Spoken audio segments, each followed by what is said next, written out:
오늘 하나님의 말씀은 사도행전 2장 23절에서 24절 그리고 30절에서 32절 말씀입니다. 오늘 하나님의 말씀은 사도행전 2장 23절에서 24절, 30절에서 32절 말씀입니다.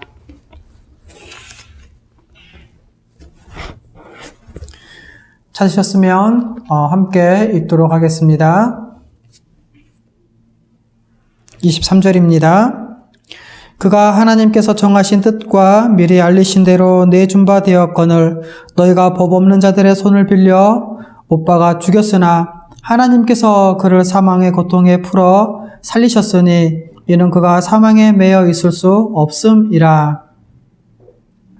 30절입니다. 그런 선지자라 하나님이 입이 맹세하사 그 자손 중에서 한 사람을 그 위에 앉게 하리라 하심을 알고 미리 본고로 그리스도의 부활을 말하되 그가 음부에 버림이 되지 않고 그의 육신이 썩음을 당하지 아니하시리라 하더니 이 예수를 하나님이 살리신지라 우리가 이 일의 증인이로다. 아멘. 오늘은 복음의 기초 사과에 대해서 사과를 배우도록 하겠습니다. 하나님 나라의 주님이 되신 예수 그리스도입니다. 아담의 범죄로 인해 타락한 인간은 수치스러운 존재가 되었고 하나님 나라에서 쫓겨났습니다. 이렇게 하나님의 복을 잃어버린 채 아무런 소망 없이 하나님의 심판만 기다리는 존재였습니다. 그러나 하나님은 우리를 그냥 내버려 두지 않으셨습니다. 하나님은 그의 아들 예수님을 우리를 위한 화목제물로 세우셨습니다. 그리고 우리가 받을 죄의 형벌을 예수님이 대신 받게 하셔서 우리 죄를 사하시고 의롭다함을 얻게 하셨습니다. 예수님은 우리의 죄를 대신한 형벌 대속의 죽음을 통해 하나님과 우리를 화목하게 하는 사역을 감당하셨습니다. 여러분, 이것이 복음 곧 기쁜 소식입니다. 이것이 절망 가운데 살아가는 모든 사람에게 주신 하나님의 복음입니다. 예수 그리스도, 그분이 우리를 위한 십자가를 지지 않으셨다면 우리에게는 아무런 소망이 없었을 것입니다. 십자가에서 형벌 대속의 죽음을 죽으신 그 예수님이 아니셨다면 단 한 명도 하나님 앞에 나아갈 수 없었을 것입니다. 왜냐하면 우리는 우리 죄의 문제를 해결할 능력도 없고 하나님 앞에서 인정받을 만한 의로움도 이룰 수 없기 때문에 그렇습니다. 그러나 하나님이 은혜로 베푸신 기쁜 소식, 곧 복음 이야기는 여기서 끝나지 않습니다. 우리의 모든 죄가 사해지고 의롭다함을 얻을 수 있다는 기쁜 소식은 또 다른 이야기를 내포하고 있습니다. 그것은 바로 하나님 나라에 대한 기쁜 소식입니다. 어떤 사람들은 종종 이렇게 말합니다. 나는 구원받았어. 그러니 이젠 다 됐어. 이제 내 마음대로 살아도 돼. 라고 말입니다. 그런데 만일 모든 이야기가 십자가로 인한 죄사함, 그것으로만 끝난다면 우리가 구원받았다는 그 확신 하나면 모든 것이 끝나는 것일까요? 그렇다고 해서 십자가로 인한 죄사함을 가볍게 여기자는 것은 아닙니다. 만일 그것이 끝이라면 구원받은 이후에는 누가 우리를 보호하며 인도할까요? 우리는 우리의 구원이 마지막까지 지속되고 완성될 것을 무엇으로 확증할 수 있을까요? 또 완성될 하나님 나라에 들어가는 최종적인 구원의 모습이 어떨지 우리는 무엇으로 알 수 있을까요? 이 모든 궁금증은 십자가에서 죽으신 예수님의 다음 이야기에서 해결됩니다. 더 분명히 말하면 하나님 나라 이야기가 있어야지 예수 십자가 이야기가 완성됩니다. 예수님은 이 땅에 우리를 위한 화목제물로 오셨을 뿐만 아니라 잃어버린 하나님 나라를 다시 회복시키기 위한 왕으로 오셨습니다. 예수님은 우리 죄의 문제를 해결하여 다시 하나님 나라에 들어가게 하려고 이 땅에 오셨습니다. 그래서 예수님의 십자가 복음은 바로 하나님 나라의 복음입니다. 예수님이 이 땅에 오심으로 시작된 이 복음 이야기는 십자가에서 죽으신 것으로 끝나지 않는다는 것이죠. 그 이후에 펼쳐진 이야기는 예수님이 어떤 분이신지, 또 그분을 통해 어떻게 하나님의 나라가 임하는지를 보여줍니다. 이제 우리는 예수님의 십자가 그 이후의 이야기를 살펴보고자 합니다. 복음의 기초 사과, 하나님 나라의 주님이 되신 예수 그리스도, 그 첫 번째 시간으로 부활하신 예수 그리스도입니다. 하나님은 십자가에서 죽으신 그 예수님을 다시 살리셨습니다. 이제 예수님의 부활은 믿음으로 살아가는 모든 사람에게 매우 큰 기쁨이자 소망이 되었습니다. 여러분, 예수님의 부활이 신자들에게 어떤 의미에서 큰 기쁨이자 소망일까요? 예수님의 부활이 어떤 의미를 지닐까요? 예수님의 부활의 의미를 알기 위해서는 우선 이 부활이 역사적 사실이라는 것을 믿어야 합니다. 부활은 그냥 예수님의 제자들이나 교회가 만들어낸 거짓말이 아닙니다. 만일 그랬다면 아마도 기독교는 지금까지 지속되지 못했을 것입니다. 첫 번째입니다. 하나님이 예수님을 죽은 자 가운데서 다시 살리셨습니다. 하나님은 죄인인 우리 대신 십자가에 죽으신 그 예수님을 다시 살리셨습니다. 하나님이 예수님을 살리셨습니다. 그리고 예수님은 죽은 자들 가운데서 다시 살아나셨습니다. 그렇다면 하나님이 예수님을 다시 살리신 그 이유가 무엇일까요? 예수님의 죽음은 우리 죄를 없이 하는 죽음이었습니다. 여러분, 죄는 죄인에게 죽음을 초래합니다. 고통을 초래하고 또 육체적인 죽음뿐만 아니라 영적인 죽음을 초래합니다. 그런데 죄가 해결된다면 이 죽음은 당연히 사라질 것입니다. 예수님은 자신을 화목제물로 세우신 하나님의 뜻을 훌륭하게 성취하셨습니다. 뿐만 아니라 죄를 해결하심으로 죽음도 해결하셨습니다. 하나님의 뜻대로 모든 죄와 죽음의 세력을 물리치신 예수님은 더 이상 죽음 아래 있을 수 없었습니다. 그래서 24절 이렇게 말씀하고 있죠. 이는 그가 사망에 매여 있을 수 없었음이라. 이 세상에 생명을 가져오신 예수님은 자신도 부활 생명으로 일어나셨습니다. 살아나셨습니다. 그러므로 예수님의 부활을 이렇게 정리할 수 있습니다. 첫 번째, 예수님의 부활은 예수님의 칭의입니다. 로마서 6장 7절 이렇게 기록되어 있습니다. 이는 죽은 자가 죄에서 벗어나 의롭다 하심을 얻었음이니라.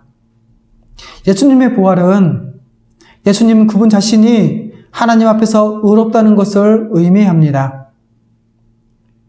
죄인으로서, 다시 말해서 우리의 죄를 대신 지신 그 죄인으로서 우리 예수님께서는 그 죄값을 치르시고 사망을 패하셨다는 것을 의미합니다. 예수님의 부활은 또한 하나님이 뜻하신 십자가 사역을 성취하셨다는 것도 의미합니다. 하나님은 예수님을 화목제물로 세우셨고 죄와 사망을 영원히 패하셨습니다. 예수님은 자신이 부활하심으로 죄와 사망의 권세에 대해서 영원히 승리하셨다는 것을 보여주셨습니다. 로마서 6장 9절에서 10절 말씀이죠. 이는 그리스도께서 죽은 자 가운데서 살아나셨음에 다시 죽지 아니하시고 사망이 다시 그를 주장하지 못할 줄을 알미로라. 그가 죽으심은 죄에 대하여 단번에 죽으심이요 그가 살아계심은 하나님께 대하여 살아계심이니. 예수님의 부활이 예수님의 칭의였다면 두 번째로 예수님의 부활은 우리의 칭의입니다.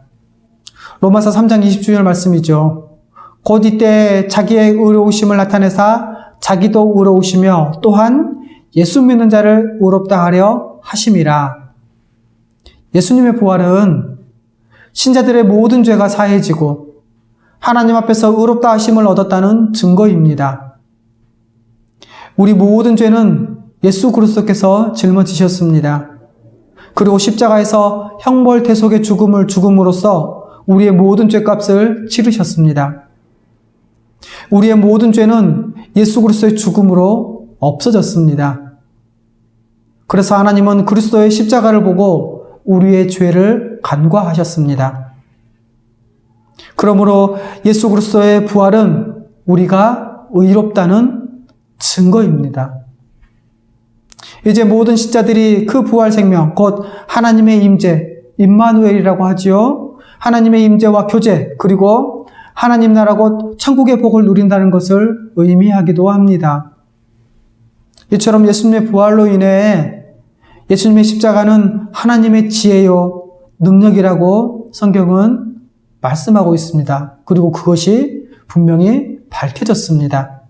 그래서 고린도전서 1장 18절과 24절 이렇게 말씀하고 있습니다. 십자가의 도가 멸망하는 자들에게는 미련한 것이요 구원받는 우리에게는 하나님의 능력이라. 24절입니다. 오직 부르심을 받은 자들에게는 유대인이나 헬라인이나 그리스도는 하나님의 능력이요 하나님의 지혜니라. 여러분, 우리는 예수 그리스도의 부활과 십자가를 볼 때마다 우리가 의롭게 되었다는 것을 기억해야 합니다.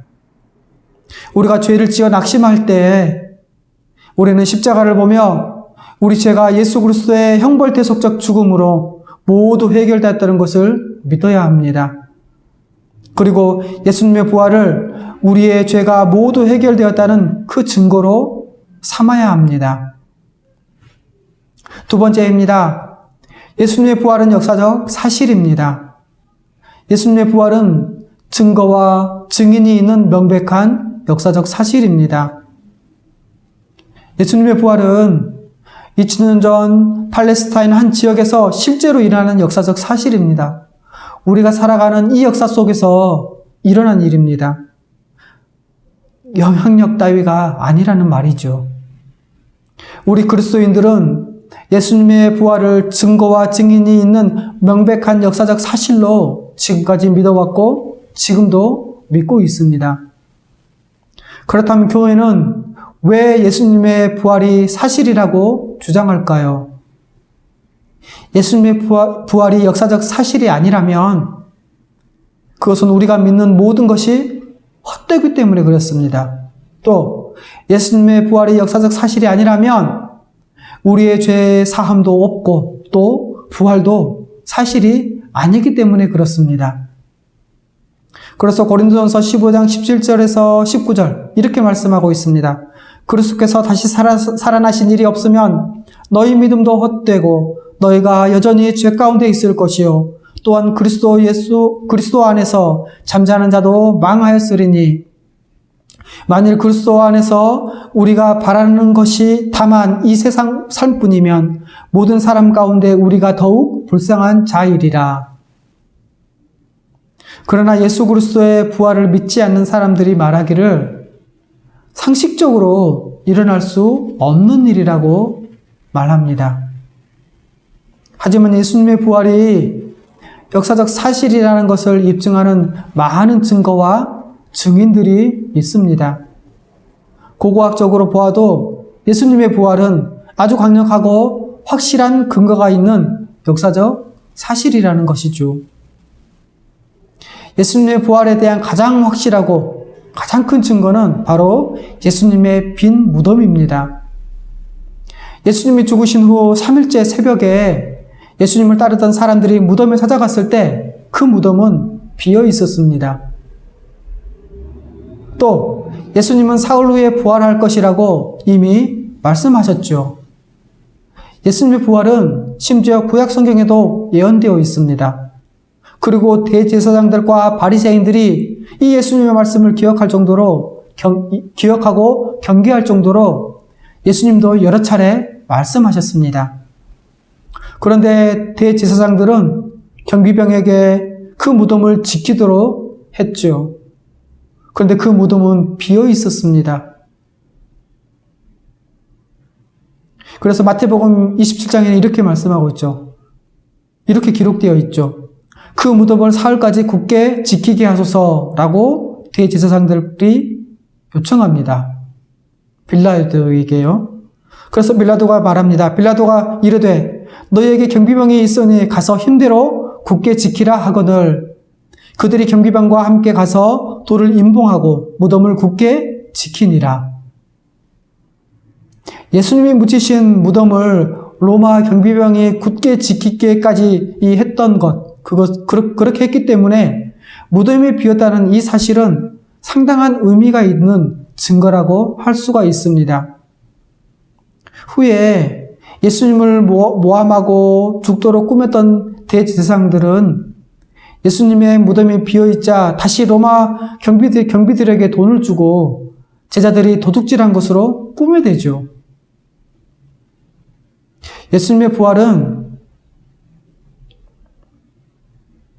예수님의 죽으셨던, 묻히셨던 그 빈 무덤뿐만 아니라 많은 증인들도 있었습니다.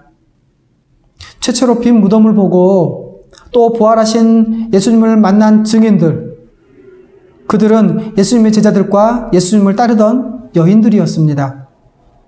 예수님을 믿지 못했던 제자들에게 육체로 부활하셨다는 것을 알게 하시기 위해서 예수님께서는 직접 나타나셨고 또 증거하셨습니다. 그래서 누가복음 24장에 이렇게 기록되어 있죠. 예수님께서 제자들에게 나타났을 때 그 예수님을 보고 영으로 생각합니다. 제자들은. 그리고 의심하죠. 그래서 예수님께서 말씀하십니다. 어찌하여 두려워하며 어찌하여 마음에 의심이 일어나느냐. 내 손과 발을 보고 나인 줄 알라. 또 나를 만져보라. 영은 살과 뼈가 없으되 너희 보는 바와 같이 나는 있느니라. 라고 말씀하시고 구운 생선 한 토막을 받아 그 앞에서 잡수셨습니다. 심지어 의심하는 도마에게는 손에 못자국과 옆구리에 손을 넣어보게 하셨습니다. 예수님의 부활을 목격한 증인들에 대해서 그것에 대해서는 사복음서에 너무도 분명하게 기록되어 있습니다. 또 증인들은 한결같이 예수님의 부활을 목격했다고 증언했고 그 일을 위해 목숨까지 버리는 희생을 마다하지 않았다는 것입니다. 사도 바울은 예수님의 부활을 목격한 500명 이상의 증인 목록을 제시하기까지 했죠. 부활하신 예수님은 500여 형제들에게 일시에 보이셨습니다. 그리고 사도 바울이 이 글을 쓸 때에도 그들 중에 대다수는 살아 있었습니다. 만일 증인들 중에 몇 명이라도 예수님의 부활이 거짓이라고 폭로했다면 예수님의 부활을 주장하는 것은 분명히 무너질 것입니다. 하지만 예수님의 부활을 목격한 증인들 사이에서는 이런 일이 한 번도 일어나지 않았다는 것입니다. 오히려 예수님을 부활을 목격한 사도들과 초대교회 성도들은 목숨을 걸고 부활을 증거하며 그 부활 소식을 매우 적극적으로 그리고 분명하게 전파했습니다. 이 예수님의 부활, 이것을 복음 곧 기쁜 소식이라고 선포했습니다. 또 사도행전에는 예수님이 부활하신 자신을 보이신 그 기간이 40일이라고 나와 있지요. 이 기간은 매우 긴 시간입니다. 그럼에도 불구하고 빈 무덤에 대해서 반박하는 사람들이 있습니다. 혹시 다른 빈 무덤을 예수님의 무덤으로 오해한 것은 아닌가라고요. 하지만 그 일은 불가능한 것이죠.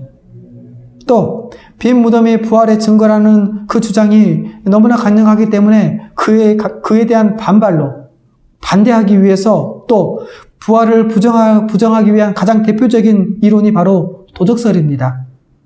이 도적설은 처음부터 있었죠. 그러나 이 도적설은 가능하지 않습니다. 이 도적설은 바로 거짓 주장입니다. 왜 그럴까요? 첫 번째로 예수님의 제자들은 그렇게 예수님을 훔칠 그렇게 할 만한 의지가 없었습니다. 그들은 부활에 대한 예수님의 말씀을 믿거나 기억하지도 못했죠. 예수님이 붙잡힐 당시 예수님의 제자들은 다 도망갔고 예수님이 십자가에 처형되자 두려워하여 숨었던 자들입니다. 또 부활 소식을 듣고도 예수님의 제자들은 믿지 않았습니다. 심지어 부활하신 예수님이 제자들에게 직접 나타나셨을 때에도 잘 믿지 않고 의심하죠.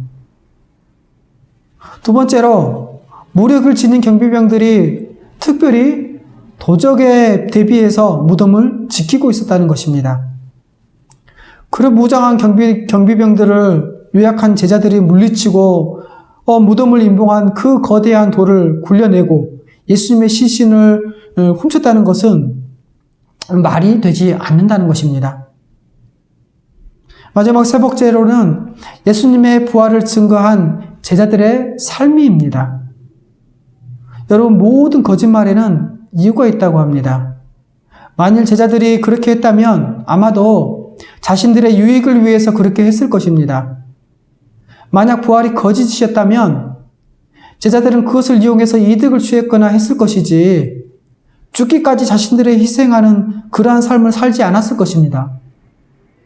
그런데 제자들은 십자가와 부활의 복음을 증거하다가 핍박을 당했고 사도 요한을 제외한 모든 사람들은 다 순교했습니다.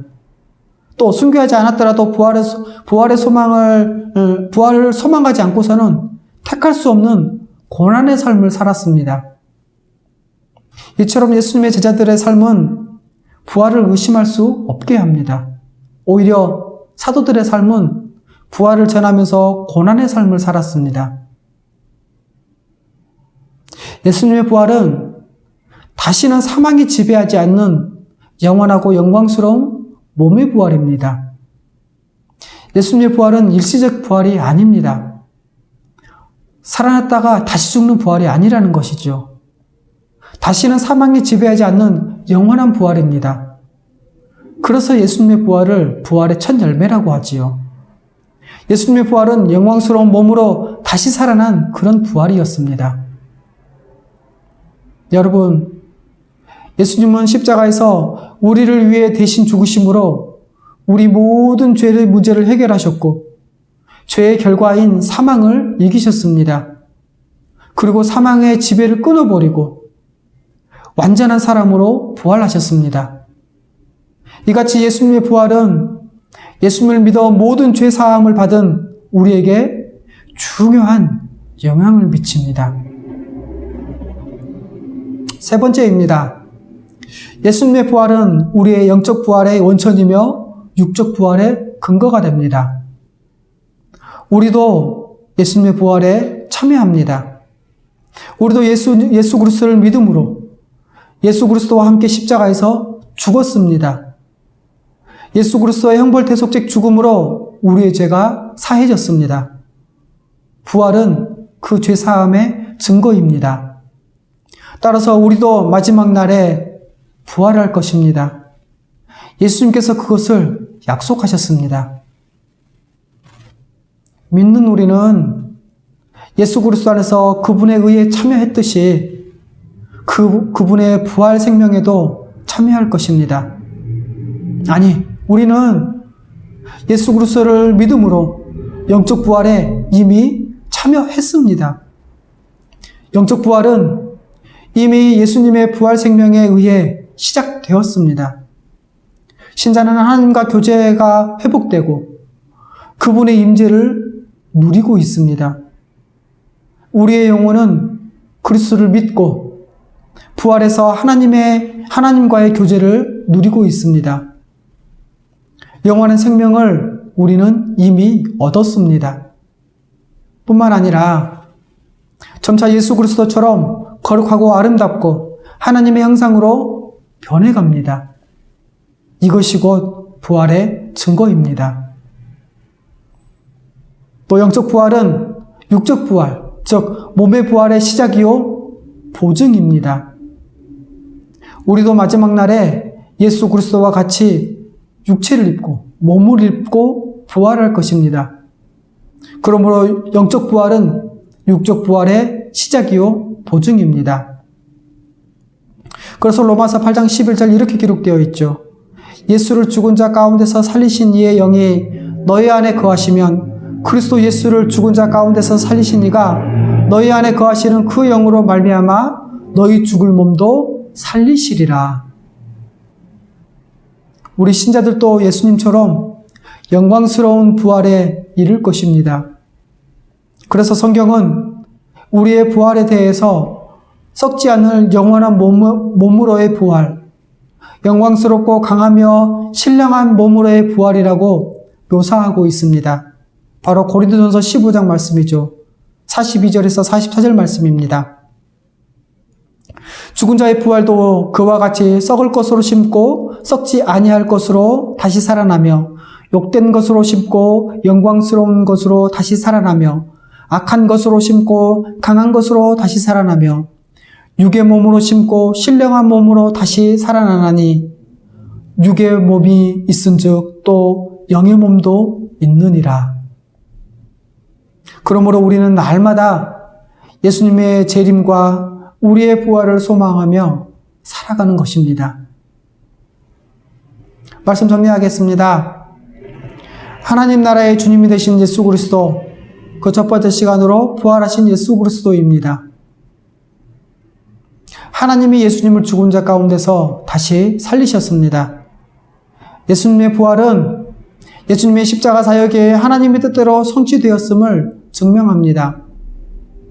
우리 죄를 대신해서 십자가에서 죽으신 예수님을 하나님이 다시 살리셨습니다.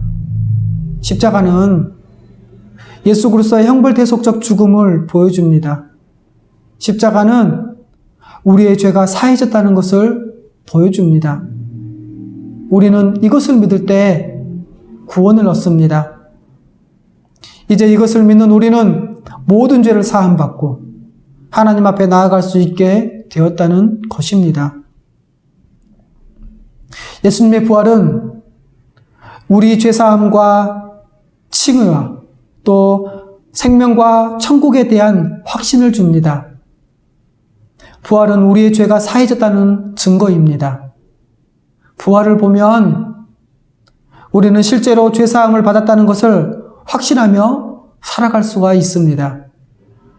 예수님의 부활은 그 십자가로 인해서 우리의 죄가 해결되었다는 것뿐만 아니라 우리에게도 부활이 임했다는 것을 의미하기도 합니다. 예수님의 부활은 죄와 사망뿐만 아니라 사탄의 권세도 무너졌다는 사실을 보여줍니다. 예수님을 믿는다는 것은 그분의 죽음이 우리를 위한 형벌 대속적 죽음이요, 그분의 부활로 십자가 사역이 성취되었음을 믿는다는 것이지요.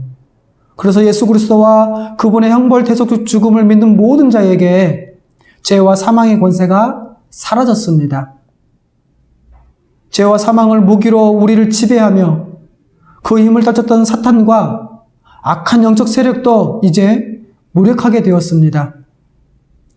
예수님의 부활 소식은 예수님의 십자가 죽음과 더불어 이 세상에서 가장 큰 기쁨의 소식, 곧 복음입니다. 예수님의 부활을 믿는 사람은 이제 이 땅에서 궁극적인 승리와 내세의 부활을 믿습니다. 예수님의 부활은 우리의 구원이 얼마나 확실한 것인지를 알게 해주고 더 나아가 구원의 영광도 잘 보여줍니다. 그러므로 예수님의 부활을 더 알고 확실히 붙잡아서 우리의 신앙을 더 견고하고 풍성하게 합시다. 예수님의 부활은 또 역사적 사실입니다. 예수님은 부활하셨습니다. 이것이 역사적 사실임을 우리는 믿어야 합니다. 흔히 사람들은 결코 부활하여 영원히 살 수 없다는 그 생각 때문에 예수님의 부활을 믿지 않습니다. 그러나 모든 것을 종합해 생각해 볼 때 예수님이 부활하셨다고 볼 수밖에 없습니다. 예수님의 부활을 역사적 사실로 믿을 때 우리의 신앙을 확고한 기초 위에 세울 수 있습니다. 십자가와 부활로 이루어진 구원이 역사적 사실이라는 것을 믿을 때 우리의 신앙은 의미가 있습니다. 여러분은 부활을 역사적 사실로 믿고 계십니까? 십자가와 부활은 신화가 아닙니다. 역사적 사실입니다. 우리는 이것을 믿어야 합니다. 십자가와 부활을 역사적 사실로 믿지 않는다면 우리의 믿음은 끝없이 죄에 대한 죄책감에 빠지게 될 것입니다. 뿐만 아니라 우리는 소망이 없는 삶을 살게 될 것입니다. 그러나 예수님의 부활이 역사적 사실이라는 것을 믿을 때 우리의 신앙은 흔들리지 않는 근거를 얻게 됩니다.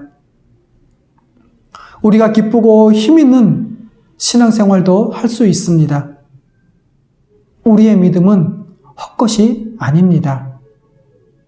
그러므로 예수님의 부활의 이 역사성을 성경, 곧 하나님의 계시이자 말씀에 기초하여 모든 사람에게 증거하고 변호하도록 합시다. 마지막으로 예수님의 부활은 우리의 영적 부활의 원천이며 육적 부활의 근거가 됩니다. 예수 그리스도가 부활한 것은 우리가 영적 생명을 얻었다는 증거입니다. 우리는 영적으로 살아난 자입니다. 사탄의 지배에서 벗어나 하나님께 받아들여진 자로 살아가고 있기 때문에 그렇습니다. 이제 우리는 예수 그리스도와 생명을 가진 자로서 살아갑니다. 죄를 미워하고 거룩하게 살아가게 됩니다. 예수님의 생명만이 줄 수 있는 사랑과 기쁨, 평강 가운데 살아가고 있기 때문에 그렇습니다. 그렇기에 예수님의 십자가 대속적 죽음뿐만 아니라 부활도 우리에게 기쁜 소식입니다. 예수님의 부활은 우리의 육체적 부활과 그 부활의 영광을 소망하게 합니다. 우리의 믿음은 헛된 것이 아닙니다. 예수 그리스도의 부활은 역사상 최초로 사람이 죄와 사망의 저주를 이겨내고 영원한 생명을 얻은 것입니다. 우리도 예수 그리스도와 함께 영원한 생명을 얻었습니다. 죄와 사망 아래에 있는 모든 사람에게 이것만큼 기쁜 소식이 어디 있겠습니까? 우리에게 이것만큼 기쁜 것은 없습니다. 예수님의 부활이 몸의 부활이기에 우리는 내세에 대해 좀 더 구체적으로 소망할 수가 있습니다. 예수 그리스도의 부활의 그 영광을 보며 우리도 영광스럽게 부활할 것을 소망합니다. 예수 그리스도의 부활은 우리가 장차 육체를 가지고 부활하여 하나님 나라에서 살아가게 될 것을 보여줍니다. 사람들은 예수님의 부활에 대해 잘 생각하지도 않고 확실히 믿지 않기 때문에 그 의미를 잘 모릅니다. 그러므로 여러분, 우리 모두는 이 부활을 소홀히 하는 그러한 신앙을 경계합시다.